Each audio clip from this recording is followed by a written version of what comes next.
7 property investing beliefs that no longer apply in 2022. So if you're someone who's thinking about buying an investment property and you've been guided by someone who's maybe bought property in the past, or maybe something you read from a book that was published 10 years ago or so, then this episode is really for you, because today we're going to be busting some myths. We're going to be breaking through some old beliefs that no longer apply in 2022. And if you follow those beliefs, it could really lead to a lot of pain when it comes to choosing your investment property. Hi, my name's Nero from Investment Rise, where we help people buy property that gives them both good positive cash flow in strong high growth locations. And today I want to look at 7 beliefs that I believe no longer apply in 2022. Now, I've made some notes here as well because I want to make sure that I cover everything. So let's get started with belief number 1, or myth number 1. It no longer applies in 2022, and it's this: only buy in areas that you know. All right.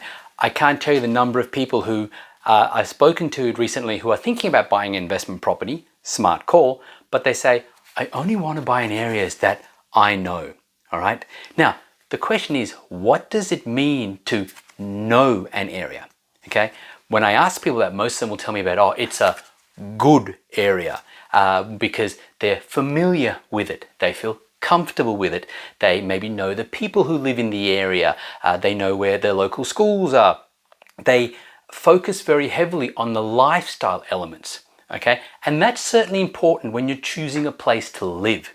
Okay, but when you're choosing a place to invest in, it's a very different decision. Okay, where you buy your home with your heart, you buy an investment property with your head, based off data and facts. And so some of the criteria that we at Investment Rise look at when we're choosing the right suburbs to help people invest in, we look at things like time on market. Are properties taking longer to sell, or are they selling more and more quickly? What about average vendor discounting? In other words, do vendors need to have to entertain a high discount in order to sell their property? Okay, we look at infrastructure plans. What has local council got? And when I sort of ask these questions about an area that someone says they know, as you can guess, more often than not, they come up going, well, I don't know. Right? So the thing is, when you're looking to invest in an area that you know, ask yourself, do you know that area from a perspective of data, or are you just familiar with it and you're making a heart-based decision, an emotional decision, maybe because you're scared, maybe because you don't really know how to do your research? And if that's the case, I'd strongly encourage you to pull back, take some time to do more research, educate yourself like you are, hopefully by listening to me here, and then get some professional help if need be, because there is no doubt in 2022 that even areas that you think are good areas, they are not going to perform very well from a capital growth perspective going forwards, just because of where the market is placed right now. Property investing belief number 2 that no longer applies in 2022 is this: buy property that you can drive past so you can check on it. Right, the number of people who will tell me, oh, they want to buy something close to where they live so they can drive past and just check on their property. And I'll often ask, does your ability to drive past a property in any way, shape or form help it grow in value? Does your ability to drive past a property in any way, shape or form help it get positive cash flow? Right? Now, you and I know the answer to that question is an absolute no. But the reason why most people are thinking along that way and being almost advised to buy property where they can drive past is because it's very much a emotional decision. It's a fear-based decision, and it can really lead to a lot of pain, because right now there are countless suburbs in Sydney and Melbourne that I'm sure most people would classify as good areas that have very little capital growth potential in the next little while. Okay, in fact, many of these areas are also struggling with vacancy problems as well. All right, so you've got to really look at your the data, and remember, if you're buying an investment property, the key thing is for you to have a good property manager. Now, I know there are some bad ones out there, but there are also some good ones as well, okay? And it's your property manager's job to look after the property and ensure that the tenant is looking after the property and that any maintenance issues are addressed quickly, okay? Because especially if you want to grow a portfolio, You can't buy all your properties close to home. They may not be right for you. You may not be able to afford them, whatever the case is. Okay, so don't limit yourself to just buying property that's within a half an hour driving distance of where you are. You're going to severely limit your options for finding the right investment properties for you. Belief number 3 that no longer applies in 2022, and this is something that I see a lot of Sydney-siders really believe, and it's this. It's that you only buy property in Sydney, and if you can't buy in Sydney, or you can't afford to buy in Sydney, then you buy in Melbourne, because they are the only 2 markets that grow in value. Now, thankfully, with the advent of a lot more data that's accessible, we are seeing that belief sort of being torn apart at the moment, which is great. But there are still many people who believe that, right? I still see a lot of my clients who initially they live in Sydney, they don't want to buy property in Sydney, and then they ask me first question, what about Melbourne? Okay, because that's what they're thinking they should do. But the fact is, when you look at the data, Sydney and Melbourne are by no means the best cities for capital growth. They are by no means the cities that offer the best scope for a strong positive cash flow. Okay, so you need to really look at your data and expand outwards. We know that the 2 best cities in terms of our capital cities for capital growth right now are Brisbane and Adelaide. Okay, now, is that going to change in the future? Of course, but you need to be willing to expand your search so you're just not focusing on Sydney and Melbourne, okay? And look, this is a long-standing belief, because if you know my story, when I first started investing all the way back in 2002, so that's 20 years ago, right? I lived in Sydney, didn't want to buy in Sydney at the time, I couldn't afford it, and everyone said to buy in Melbourne, okay? And I didn't. I did my research and went and bought in a large regional area in a totally different state to New South Wales or Victoria. And people who knew me laughed at the time. As I said, they said, if you can't afford Sydney, you are buying Melbourne. They're the only 2 places that grow in value, right? And yet those very same people were stunned to see that in 18 months, I doubled my money while also getting positive cash flow along the way, okay? So you just need to understand that, yeah, Sydney and Melbourne, you don't need to just limit your search to those 2 cities. Now, before I go into belief number 4 that no longer applies in 2022, if you're new to my channel, welcome. Please hit the like button if you're enjoying this video, hit the subscribe button, and hit that notification bell so that you don't miss out on any future videos.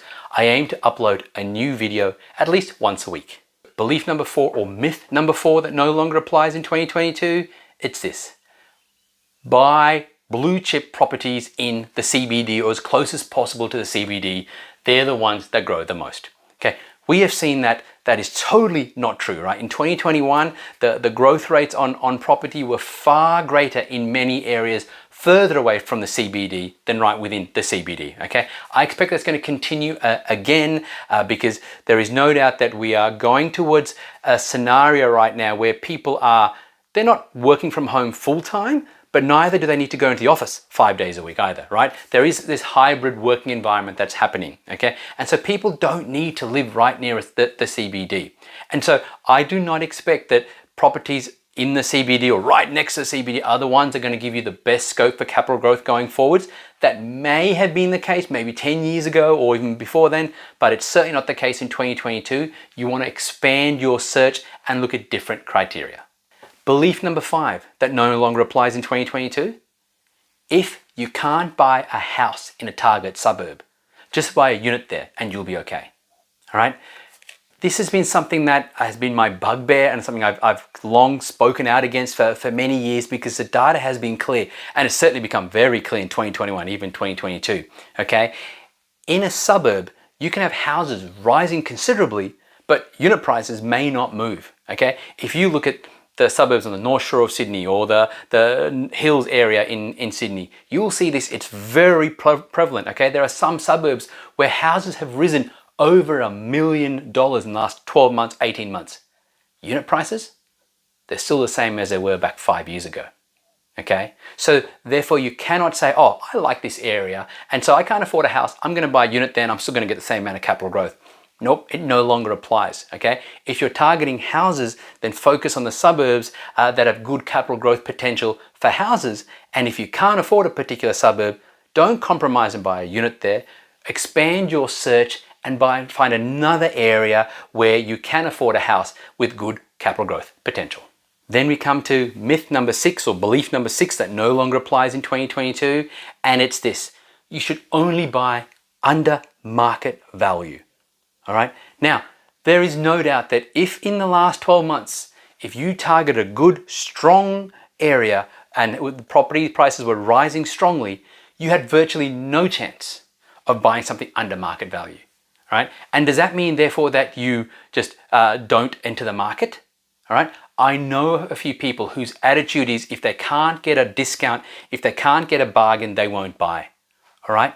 And they were looking at areas where the median price was, say, $600,000 and they wouldn't enter because they couldn't get a bargain. Today, those same suburbs have median prices of $800,000, $900,000.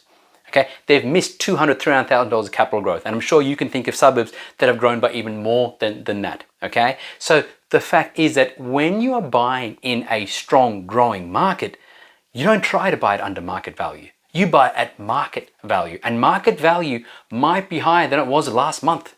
Okay, because prices are rising. You've got to take into account the temperature of the market that you're entering. What I mean by that is, if it's a hot market or even a warm market, which means prices are starting to rise, odds are you're not going to get under market value. But that's okay, because the key thing when investing in properties, you want, especially if you're buying for capital growth, is you want to buy something that has good scope for growth in a very fast time. Okay, and if you're buying in a market that has good capital growth drivers that I always talk about, so diverse industry, strong demand over supply, then you don't worry about the discount. You just want to get in for the price that you can at the moment and enjoy the ride upwards. Okay, if you're trying to buy under market value, the odds are you're targeting a cold market, a market where there isn't as much demand at the moment.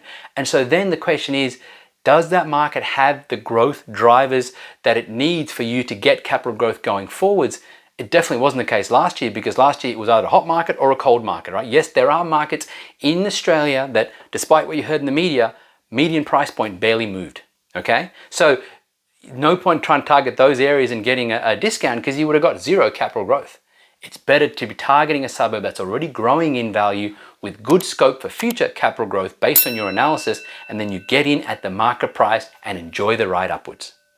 And then finally, myth number 7, or belief number 7, that no longer applies in 2022 is that you can't get positive cash flow and capital growth on the one property. Now, if anyone tells you that, I can guarantee you they are working on totally outdated data. In 2021 and still in 2022, it has never been easier to find property that gives you both positive cash flow and strong capital growth, right? There have always been opportunities for this, mind you. I mean, again, for me, when I first started investing back in 2002, I was told you couldn't do it. But I have, and all of my properties that have worked well for me, they've always been the ones that have given both positive cash flow and capital growth over the last 20 years. Over the last 12 years that we've been helping people invest in property, the clients who've got the best results are the ones who focused on getting capital growth and positive cash flow so that their lifestyle isn't impacted, and they can use that first property as a stepping stone to number 2, number 3, so on and so forth. Okay, so if you're looking for property right now, do not think you've got to choose between, oh, I've got to get high growth, but then I'm going to have to go negative cash flow, or I've got to go positive cash flow but miss out on growth. No, there are definitely areas that can give you both. It's just about doing your due diligence and doing your research. So there you have it. 7 myths or 7 beliefs that no longer apply when it comes to property investing in 2022. Please don't follow any of those beliefs. And if someone tells you that's the way to invest, you know then you're listening to someone who might have the best intentions at heart, but is operating on outdated data. Instead, be clear on what you're trying to do, get some professional help, and there are some great opportunities out there for you to get the right investment property for you. Hi, it's Nero here again, and thanks so much for watching. If you like what you saw and you're looking for a proven recipe, a blueprint on how to build a property portfolio that gives you passive income, then click the link below this video and get a copy of my book, Wake Up Wealthier, How to Build a Property Portfolio that pays you an income each and every month. Okay, when you click the link and you download your book, you can get both the digital version and the audio version in case you don't like reading. All right, so I used to sell this book for $49, but right now I'm making it totally free. Why? Because I want more people to get this information, and I know that a segment of you will then like what you see in the book and choose to reach out to find out more about our services.